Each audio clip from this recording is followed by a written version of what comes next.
Welcome back to the Black Health Lit podcast. This is a space where we can be Black, proud, and healthy. As a reminder, the information shared here is not intended to be a substitute for professional medical advice, diagnosis, or treatment. While you're here, check out the episode description to learn more about today's guest and shop Black, Proud, Healthy merch. When you shop merch, you're helping to support future episodes and free health education for the Black Health Lit community. Lastly, make sure you like, subscribe, and share this episode. Alrighty, welcome back to the Black Health Lit podcast. Today I have the pleasure of talking with Keisha Bedell. Before we get into today's topic, can you introduce yourself to my audience? Yes, my name is Keisha Bedell. I am a mental health therapist. I also am the co-owner of a mental health practice in Cuyahoga Falls, Ohio, Cultivate Counseling and Consulting, and I like binge watching Netflix. What's the most recent show you binge watched? Ooh, okay. Right now I am really into Love is Blind. Everybody is. Yes. Griselda was also something that I recently I loved it. watched, and yeah, I have shows for days. I loved Griselda. Like, it was so good. She was crazy, okay? She was off the chain. But okay, all right, those are some good ones. So today's topic, we are talking about maternal health. And you have a personal journey with maternal health, maternal morbidity. So can you share a little bit about your personal journey with maternal morbidity, and then how the challenges came about and how you faced those and how you dealt with those, and then how you advocated for yourself? Yes. I will try to make it a short story. So if I get a little long-winded, just let me know. So yes, I have a personal story with maternal morbidity. My background, or a little bit, I have 7-year-old twins. So this happened 7 years ago. And just to give some pre-existing context, before I had my twins, I was completely healthy. I had no pre-existing conditions, and I was in full healthy condition. And so as time went on, as I kept getting bigger and bigger, my last appointment, I was at about 38 weeks, and I was literally begging my doctor to induce me because I could not walk. I had so much swelling in my legs that the medical term would be edema. You could imprint it. It was really bad. Wow. I could barely walk. I couldn't really go in my car. I couldn't lay in my bed. So it was pretty bad. They sent me home and they said, well, you look fine. Your blood pressure's fine. You're fine. So they did not induce me. It's also, for some people who do not know, it is unheard of to go full term with twins. And I went 38 weeks with my twins. Wow. And so a couple of days later, I did start to feel contractions. I did go to the doctor. They decided to keep me because at that point, my blood pressure was up and they thought it could be preeclampsia, but I was never diagnosed with preeclampsia. That will be important with the whole process. Okay. So I delivered them fine, had a good time during labor. I wouldn't say good, but it was, it wasn't bad. Okay. I had people there. My husband was there to support me, and I delivered them, no rips, no tears, no stitches, and I delivered them vaginally. So essentially, ideally, it could have been like dang near perfect. Right. A few hours later, I started to feel short of breath after I had my twins. I kept telling them, I feel short of breath. First, I was telling my family, like, I feel short of breath. And they would say, do you need pain meds? And I'm like, no, I don't think I need pain meds. Okay. And so as time went on, later on that night, I was saying, something doesn't feel right. The next day, second day, they were they were trying to discharge me. My husband called a cousin of mine who was a nurse practitioner, and he said, I think you need to come. They're not listening to her. She says something isn't right. she comes and she asks them to do a ultrasound on my legs to make sure I don't have any blood clots. So remember, my legs were really big. And so they did the blood clot testing, very, very painful. I mean, pushing down on my legs, just Wow. I was in tears. They ran some other tests and they were like, she's fine. So my cousin left. This is now the second day. She said, if you need me, call me, but hopefully things are fine. Later on that night, as time went on, I started like almost hyperventilating. First, I thought I Wow. was having an asthma because I do have sporadic asthma.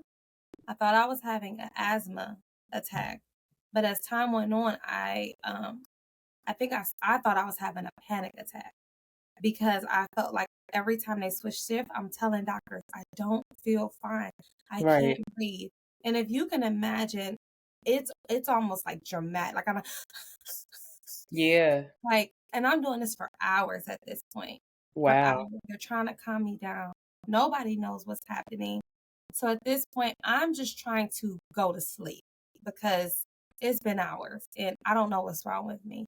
So Yeah. I'm telling them, give me Ambien, put me to sleep.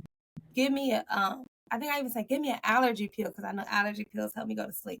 Give me an Hmm. allergy pill. Give me a Bruterol for my asthma. They're giving me all of this. They're just okay because they want me to go to sleep too. So Yeah. they're giving me all the things that I'm requesting, although I don't know what's going on with me. Yeah. So that was one that's one negligence there. And as hours and hours went on, it's now in the middle of the night. I started to slump over. As I Mm. slump over, a lady comes and she says she hears gurgling. I guess gurgling of fluid. And before you knew it, I just remember I passed out. Wow. And it is true. Like, I don't know if you know about cartoon characters, like when people pass out and they see shadows. I just remember seeing a flood of shadows come. Wow. And I had passed out. It almost feels like a dream, but I'm assuming I was in and out of consciousness. I do remember being like wheeled somewhere, maybe in ICU, and a bunch of people around me. They were putting I'm assuming they were putting the tube in my throat, Okay. intubate me, but I was kind of out of it. That was the last things I remember. From there, I went into a medical induced coma. Wow. I had went into heart failure. I had went into heart failure. All of the fluid that was in my legs, it rushed to my heart. So all of that, like even though I was able to deliver fine, it was too much on my body. Wow. Once again, I should have gotten induced because Mm-hmm. they waited too long. So at this point, I am now in a medical induced coma. My twins are in the NICU. They were fine, 5'8", 5'11". They were fine, but they were in the NICU because I was not fine. Okay. My husband asked, from my understanding, I was not awake during this time. He asked, what do we do now? What's happening? Just asking questions. And they told my husband, there's nothing we can do. We have to wait for her to wake up. Wow. And so I was out for a few days. And in the mean of me being out for a few days, I think people from my church prayed over me. Family and friends were praying over me, for me. And I remember I woke up days later. And this is the part that's a little blur. I Of honestly course. can't remember some of the things that happened throughout this time, but I remember I woke up and I woke up like I knew I had babies, but I woke up like, and I Yeah. was missed because I couldn't talk because I was intubated. Yeah. And so I remember the nurse came in like, you're awake. You're awake. Let me go. And I'm looking at her like, and she said, let me go get, the people. Right. And she told me that my husband was like, she said she was there when, can you hear me still? I can. Okay. It went blank. She said that it had, I can't see. Okay. Sorry. It went blank. Um, she said that when they were telling him that, they didn't know when I was going to wake up. He's such a man of faith. He was like, "Oh, she gonna get up. Yeah. She gonna wake up." Yep. And so, to fast forward, that's when everybody wanted to take it serious. That's when it became serious. I remember the director of the hospital came and saw me, the kidney doctor, the heart doctor. I mean, Mhm. um, All the specialists. all these things. But in the midst of that, which I'll talk about advocacy too, um, people were working on my behalf. And I had somebody from my church that was a doctor, and she called another doctor and told them what was happening to me. And that doctor came Good. when I was in a coma. And she came back when I woke up, and she saw me like maybe an hour after I woke up, and she said, "This should have not happened to you." She said, "When you get out of here, I want you to make an appointment with me, and I'm going to tell you everything." Yeah. She was a specialist. I was high risk, and I should have been sent to a high risk doctor, and that was not even offered to me. Wow. Um, and so from there, um, to sum that portion up, um, it was horrendous. Once I woke up, I had to be in ICU.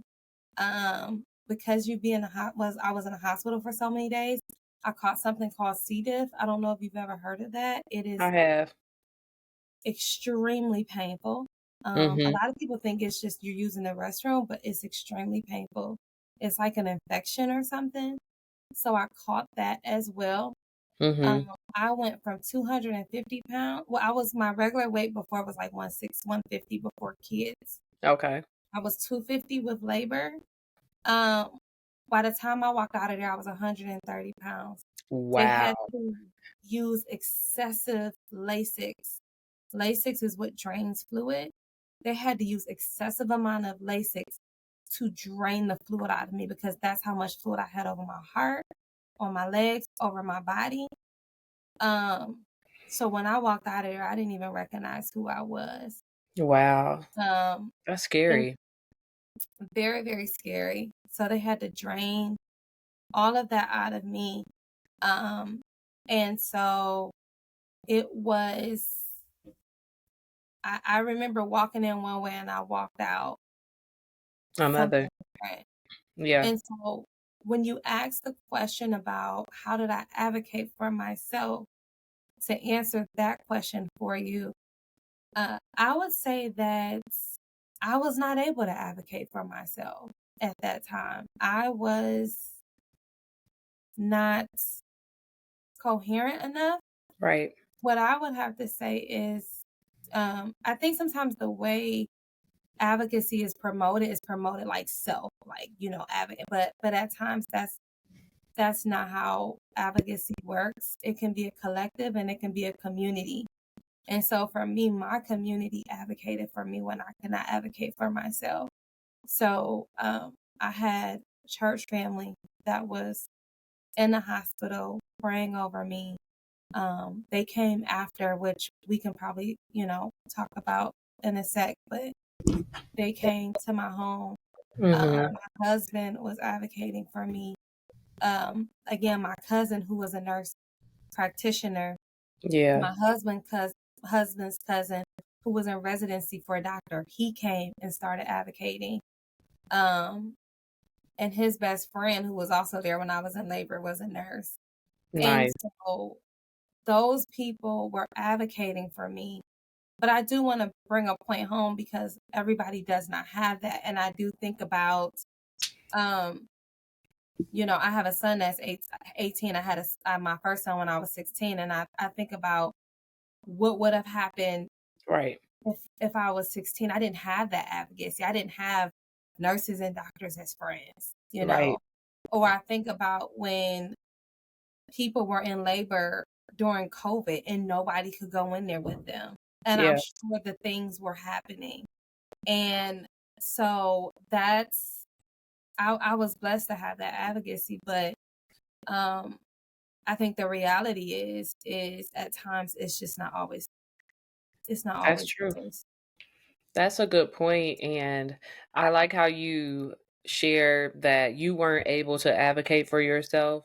I know we talk a lot about self-advocacy and we say, advocate for yourself at the doctor or the hospital, advocate, advocate, advocate for yourself.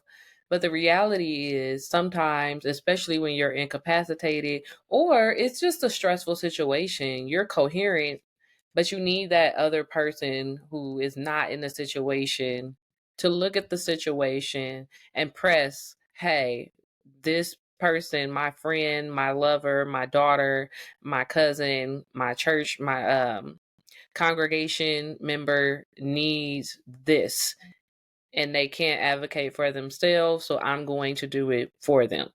Yes, and I will say this to add to that. Now, as we're talking about advocacy, one of the things you can advocate and how you can is really being proactive prior, like those pre-steps. So, being proactive as far as picking the hospital, not being afraid to interview the doctor or the nurse practitioner Mhm. that's going to be delivering your child and asking all the things and all the questions. Yeah. Once that happened to me, my doctor never even showed up. My Woo. doctor did not show up. My doctor did not deliver. Now, I did hear when I was in a coma, I heard that he showed up. Like I heard he came or something because his team, it had got out what had Mhm. happened. But I have never seen that doctor since my last visit, and I begged him to induce me. That's a mess. I know Yeah, in some instances the provider that you see throughout your pregnancy may not be on call when you go into labor, but in your situation, it was like he they knew he did need to show up. I'm glad they showed up while you were in a coma, but it sounds like more could have or should have been done with your main provider. Yeah, I had saw him for the whole pregnancy. And then when everything hit the fan, I never saw him again. That's a shame. Yeah. So you opened up, or we opened up with, before you shared your story, you mentioned you were a victim of maternal morbidity. And I Yes. want to clarify for my audience the difference between maternal mortality, which we talk a whole lot about, and Yeah. maternal morbidity. So Yes. maternal mortality is what it sounds like. Is mom dies, right? Yes. So maternal mortality, it does refer to the death of women during pregnancy, childbirth, or within 40 days after the end of that pregnancy. Mm-hmm. And so maternal morbidity, on the other hand, it does refer to like the serious potential life threatening complications. And that can be um, complications with whether it's hemorrhaging, hypertension, um, Mm-hmm. heart failure, which was mine. Right. Like right now, my diagnosis is called myocardiopathy, which Okay. means that I have heart failure due to labor. So Wow. my heart failure was strictly due to labor. So, and there's an actual name for it, myocardiopathy. And I did have to find a specific specialist for myocardiopathy because at first they were giving me heart doctors, and heart doctors could not help me because they're used to helping more of the older population that goes into general heart failure. But I did not go into general heart failure. I went into heart failure because of my labor. So your normal heart function should be at a 60. That was what I was before. Okay. I walked out of that hospital. My heart infraction is what it's called was 25%. Wow. I was very close to needing a pacemaker. So my heart function went from 60 to 25%, Oof. meaning that if I took 10 steps, I got short of breath. Yeah. Wow. So to answer to not go jump too far ahead, but to answer Yeah. your question, they do work simultaneously. infant maternal morbidity and mortality. One Yeah. is where you survive, and the other one is where you. Yeah. Thank you for sharing that and sharing a little bit more about your diagnosis following the delivery of your twins. And I'm glad the babies were okay, in Mhm. spite of the challenges that you face, because that would have been an additional burden to have to carry. What would you say, Keisha, were some of we talked about the physical aspects of and challenges. What would you say was the biggest mental or emotional effect that is still with you today as of a result of that experience? Um, that question always gets to me a little bit, because that's the question that I think people don't. The fact that people don't know enough, the aftermath. I think a lot of times people think about what happens in the hospital, Yeah. and they don't know the after effects of that. And even then, I forgot to mention, and I'm going to answer your question is because I was in a hospital so long, they were trying to like discharge my babies and discharge them. So it was like so much politics, also logistics, Wow. like them trying to discharge them and pretty much tell my husband he has to go home with and be with these newborn babies while the mother is in the hospital fighting for her life. And so that was a whole nother advocacy where it's like, no, we're staying here and we're all leaving together. Yes.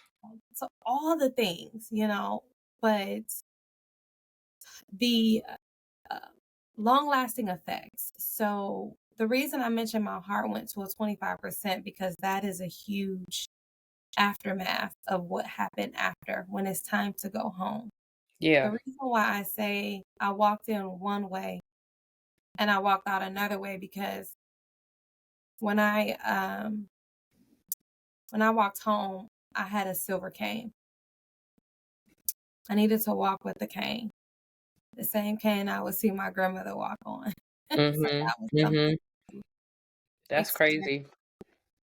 So I had to walk with a cane, and I could only take so many steps, and I would have to stop and take a breath because my heart was just not pumping as fast as it needed to. When I got home, at this point, the first week, I could not bathe myself. Everything made me short of breath. When your Mhm. heart is not working the way it should, it makes you feel short of breath. So I could not bathe myself. I had to have friends come and help me shower. I could not hold my twins at the same time. I needed help holding them. Keep in mind, nursing was really important for me. Right. So without all of this, I still end up nursing my twins. They Okay. knew how important it was to me, so they were still putting them on me when I was intubated, which I thought, well, that's the least you can do. That's crazy. Yeah. Wow. That's So a interesting piece of the story. yes, and I say the reason why I mentioned the nursing was because I was very and I went home with C. diff. So if anybody knows what C. diff is, it is I wouldn't wish that on anybody. Yeah. Um, so I came home and the app it was like that's when everything really hit reality. I I had to be on a no salt diet because of the fluid. So no sodium. I had to have special meals made. People signed up to make meals for me for about a month. Okay. I was on about maybe 6 to 7 different medications for my heart, for my kidneys, because whatever they were giving me could My affect my goodness. kidneys. I was also on medication for the fluid. I was still on Lasix and just so many other things. So my first year, my memory is not um, as clear because of all the medications that I was on. Right. I was told I could not work for a year. I could not work out for a year. I could not get on a treadmill. I could not do anything that would cause strenuous on my heart. Okay. So Your that, whole life changed. yes, Every aspect, it sounds like, was every impacted. aspect. And I remember, sorry, It's okay. Take your um, time.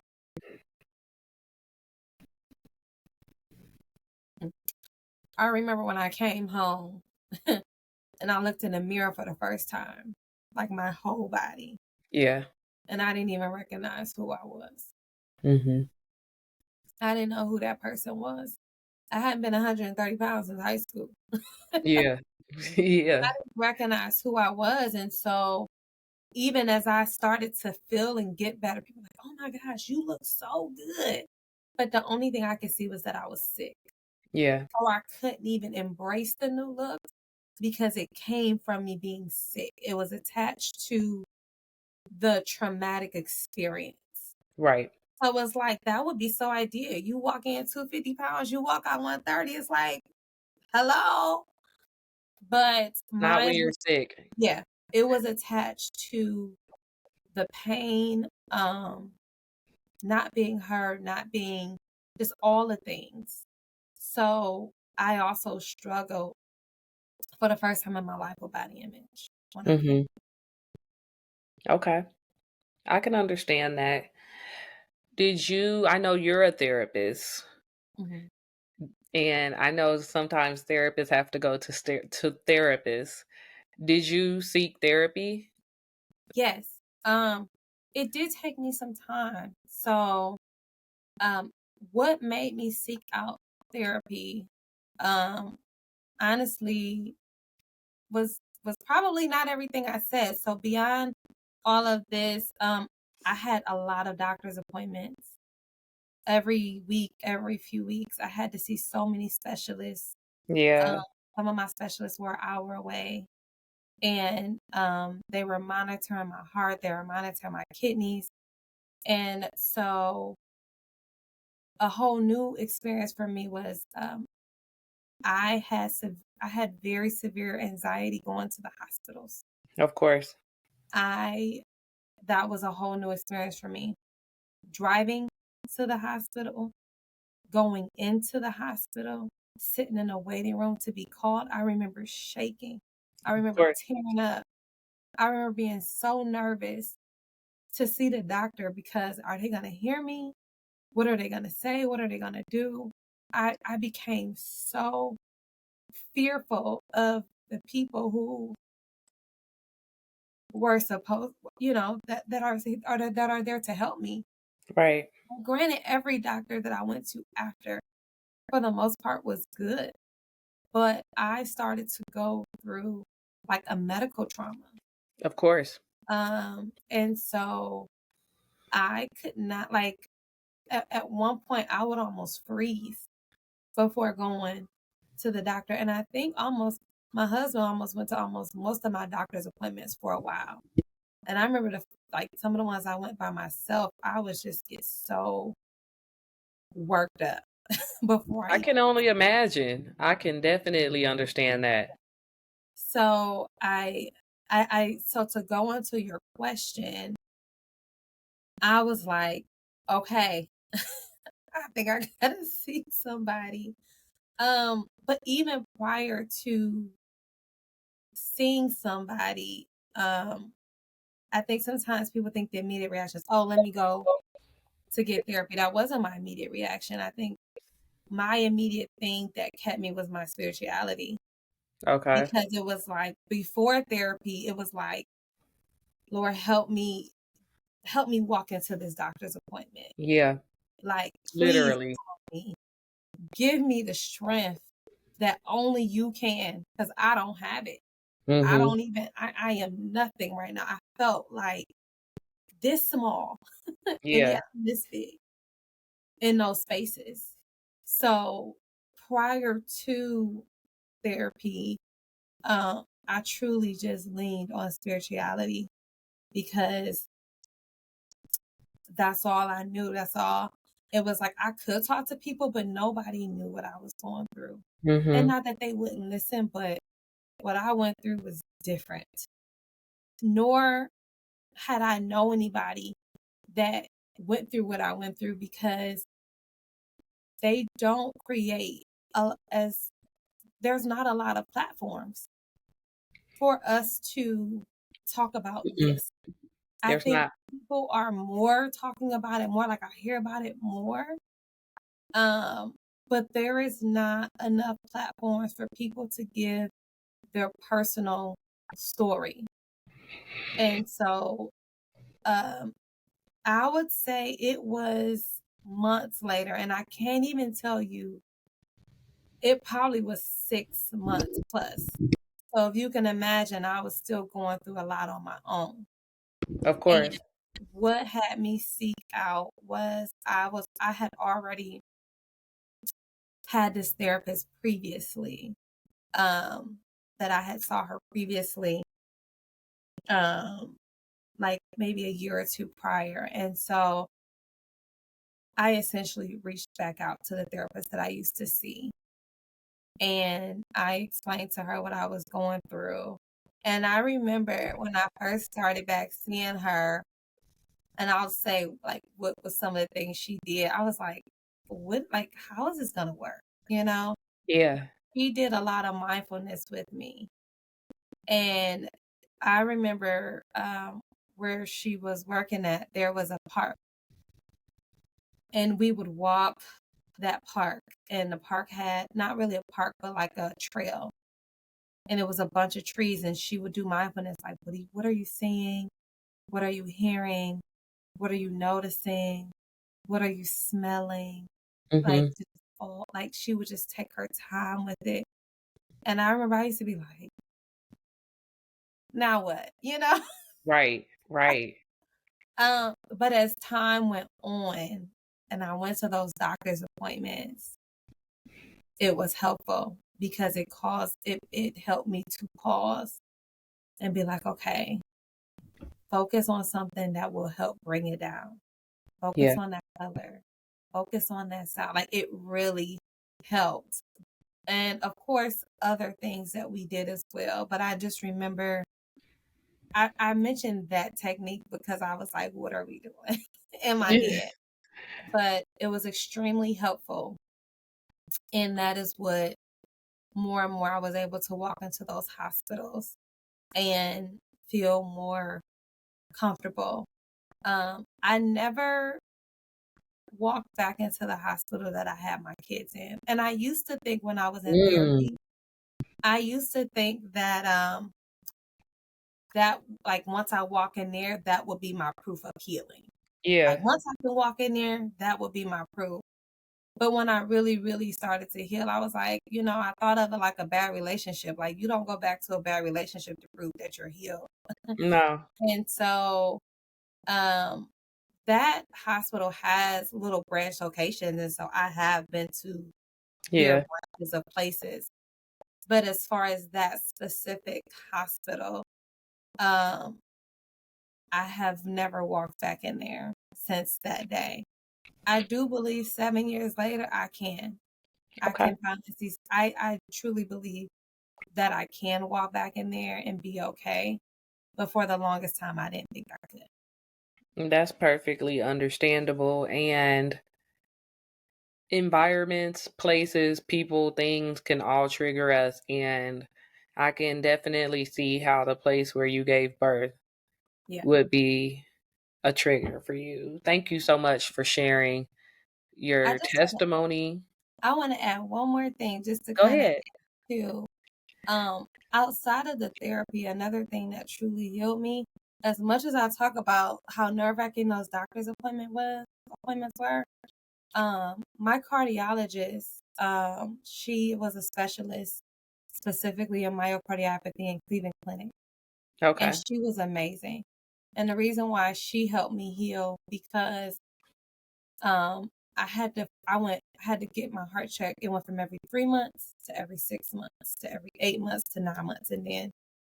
And as I went and I got my heart checked, my heart would get better.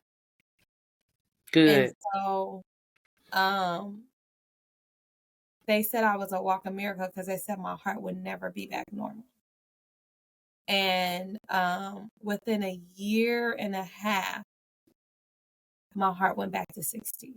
Hey, And my I love to kidneys hear were that. fully That's a blessing. functioning. Yes, my kidneys was fully functioning. My heart was fully functioning. I was able to work back out. And so my kidney doctor, he was also amazing. And he would be like, he would bring his nurses in. And he's like, this is she's a miracle. Oh, She's a miracle. Because he was there when I woke up. So he knew yeah, who I was. And he would be like, come here. This is the lady I was telling you about. And so wow. those moments, I think, also helped me heal because they reminded me that, like, people will fight for you. Yes, People do care. It's just, I was, the other thing happened and, it is what it is. But yeah, I do want to recognize that some of my providers definitely helped me heal because they truly cared about me healing. yeah. A good provider can truly be life-saving, life-changing, and a bad one can unfortunately lead to worse health outcomes or death. So providers who have that compassion in addition to the expertise are a double-edged sword when it comes to healing our bodies. Tell me about your twins. Let's hear about your twins. So you had twin boys. I had boy-girl twins. I have boy-girl twins. Oh, you had a boy and a girl. Yes, yes. Nice. And how So, are they today? um, they are just as fine as they were when they were little, just not Okay. full of life. They are full of energy. Um, they are just very, very big personalities. I always say my daughter is very similar to me, Hmm. where she is outspoken, opinionated, and just she doesn't mind speaking her mind. And my son At is like, 7.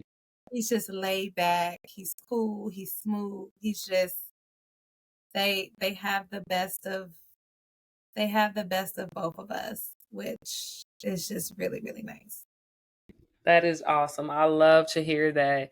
And have you told your twins your story, or are you waiting until they get a little bit older? That's a good question. So I have this joke, and it's probably not a good joke. They don't know my story, but I used to say, like, if they start cutting up in school or they be acting up when they get older, I said I'm gonna be like, y'all better get it together. I almost died because of y'all. Like, y'all Yes. better. So, like, I feel like every parent has their story, like my oldest son, he has a story where it's like, I had you as a teenager, like you gotta make it. Like you have no Yes. choice, but you have no excuse. Yes. And he's doing well. And so yes, but like that was his story. And so with my twins, I would be like, when they get older and they start cutting up, I'm gonna be like, listen, you better you better get it together. I Come almost on lost my now. life because of you. Like that's just they're gonna be like, Ma, I know. But I don't know. I have not thought about if I would share that story. I know that that story is different for each and every person, and that's something I didn't Yeah. realize. Like when it comes to my husband, he has his own testimony with it of waiting and having to tell my parents, having to tell my friends, and Right. having to tell people, and kind of carrying that on. I've now heard my oldest son's story, which I did not know for a long time, where he was at home waiting and he knew something was wrong, but he didn't know what. And he's told me how, like, how he was scared and Of like course.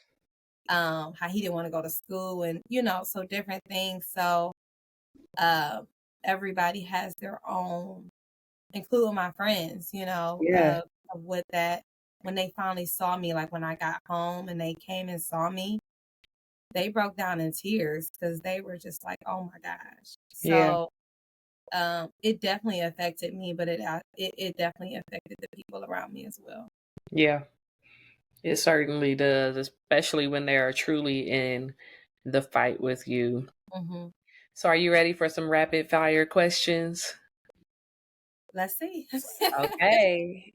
They should be easy compared to the heaviness of the topic we just discussed, which is a very important topic. Yes. These should be easy peasy questions. So the first Okay. one is, what does wellness mean to you? Wellness means just being able to do something for yourself that you enjoy. Um, Okay. it doesn't have to be working out or anything like that, but just doing something that you truly enjoy um, for you. It can be going on a walk. It can be relaxing and watching TV. Whatever you need um, to feel good. Right now, my wellness is I enjoy juicing. That's something that I started doing over the summer, last summer. I really enjoy juicing, and so that's what's been my wellness: juicing and walking. And I Okay. got a boot camp that I do too. That I do. Okay. All right. Full circle. And then why is Black health literacy important? I think that it's important because it's important to be able to um, hear other people that look like you, that sound like you, and be able to know again, what their stories are. How did they advocate for themselves? How Right. did somebody advocate for them? Like I mentioned before, this story it could be helpful for a really young mom, or somebody who does not know the steps of going and shopping around for a doctor, Right. or just being able to know that you have options and choices. Sometimes we don't even think to ask questions. Mm-hmm. Isn't that something? Like we just Yeah. that's what they say and we just roll with it. So Yep. I think that, Right or wrong. yeah, right or wrong. And it's important um to just have people that I think look like you, and they can be able to just provide different education pieces and different things that you may not know. Yeah. Agree. And then last but not least, Keisha, tell my audience, please, where can people find you, continue to follow you, engage with your practice, shout Yes. yourself out, toot your horn? See, this my friends would right now would say, "Go, go, go." This is the part I struggle with, but okay. So, you can find me. We do have a website, Cultivate Counseling and Consulting.com. We also are on Instagram and Facebook at Cultivate Counseling. You can reach myself or our other clinicians. We have two practices right next door to each other. We are located in Cuyahoga Falls. We accept all insurance, including Medicaid, and we currently have 15 therapists. So Wow. if you can't see me, there is somebody else at my practice that you can see, and everybody is absolutely wonderful. We have a nice, diverse range of therapists. We see ages as young as 8 years old, all the way up.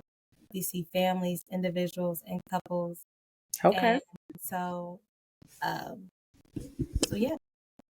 Okay. And I will make sure to put your website in the episode description so people can just click straight from there. And I really appreciate you coming on today, Keisha, and sharing your story, being vulnerable and transparent, as well as educating my audience. Thank you so much. Thank you so much for having me.